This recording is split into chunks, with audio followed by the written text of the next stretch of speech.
For joining us on Golf Channel Academy, I'm Holly Saunders. This week's chapter on School of Golf was all about golf's important angles, and now for a special lesson on the angles needed to crush it off the tee, I'm joined by your teacher, Martin Hall, and 2010 Remax World Long Drive Champion, Joe Miller. Guys, welcome. Well, we are going to change you to Holly Launch It Saunders with some Great. angles. I got Joe Miller. Joe, welcome. Thanks for stopping by. I know Pleasure. you've got a busy schedule, but Holly, he can launch it 474 So yards. I've heard. 474. Wow. Yeah, you didn't hear me wrong. Joe, Holly actually is a very good player. She hits it a good distance, but we're all looking for a little bit more. So let's have you hit one, Holly, and see what Joe would advise here for somebody wanting more distance. Okay. Right, fix that. Come on, Joe. My job's done. Come honestly. on, Joe. Go, ball. If that hits the sign, I'm out. I can get some more distance, though, right? Yeah, we can get. Yeah, absolutely. Okay. I mean, it's for me one of the main things in talking about the angles and stuff like that is to be able to just clear everything out of the way, which actually produces the right angle with the club coming into the ball. Okay. So a couple of swing faults for me always is trying to literally pull my hips out of the way, trying to get that left hip back as fast as possible, bringing that right elbow in as well.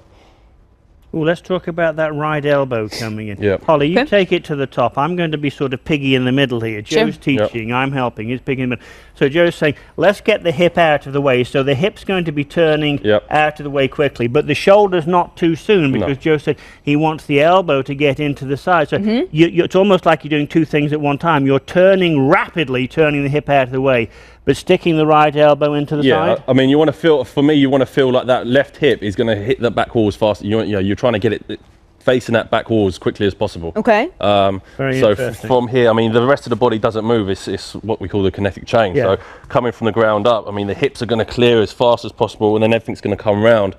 But at the same time, really trying to tuck that right elbow in, which is going to give us so much lag and the right angles to really unwind at the last minute. Do you know what's fascinating to me there is Joe and I chatted a little bit before we did this, but I'm sure you haven't, but that could have been taken out of Ben Hogan's Power Golf. Holly, go to the top again, and then we're going to have you back. Hogan said when you get to the top, imagine you had sort of a bungee cord or a very strong rubber band from your hip, and it was attached to a wall here. You'd stretched it going back, and it's going to snap back to this wall.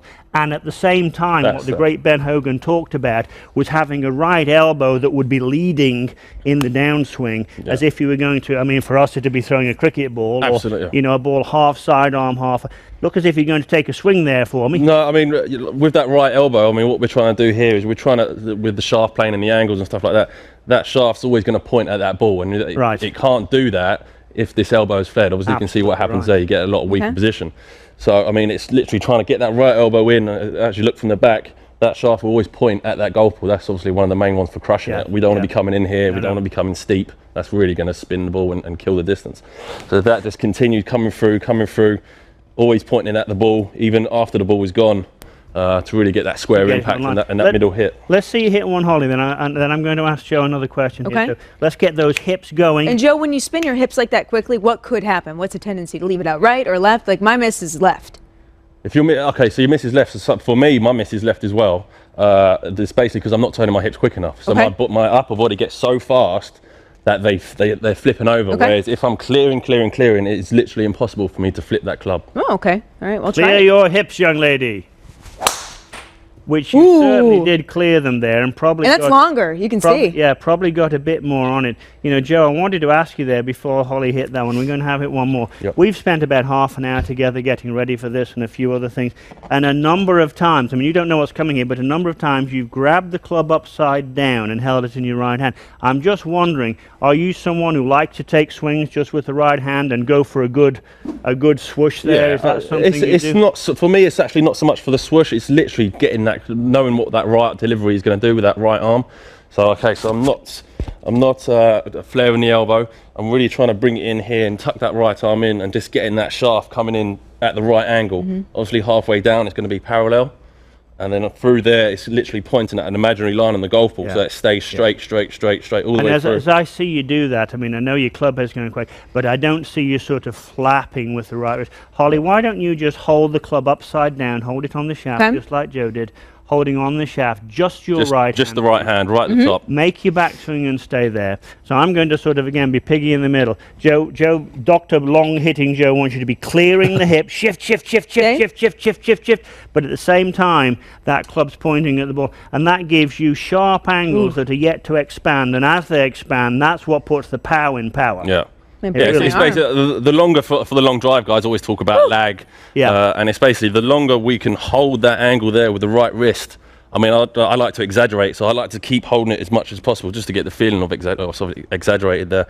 But just holding that right angle, not losing that, because the more we can hold it, the faster we can unload that at the ball at impact and giving us a lot of speed. All right. Okay. You've just been turbocharged. Now let's see it. Okay. And obviously swing as fast as you can. I mean, that's... Yes. Lash at it, girl. There it is. That's pretty good. Our work is done, Joe. What can I say? What can I say? Yeah, buddy, nice. Okay. I didn't really see where it went. I was hoping it went in the net. It's still going. Still in the air. Still going. It's still Thanks so much, Joe, and thank you, Martin, and thank you for joining us on Golfchannel.com. Joe will be back on School of Golf in October for our long drive special, and don't forget to watch Golf Channel later that month as he goes after another title in the Remax World Long Drive Championship. That'll do it here on Golf Channel Academy, where you can find the very best in golf instruction. And for more tips like these, make sure to watch School of Golf every Wednesday night with us at 7 p.m. Eastern Time.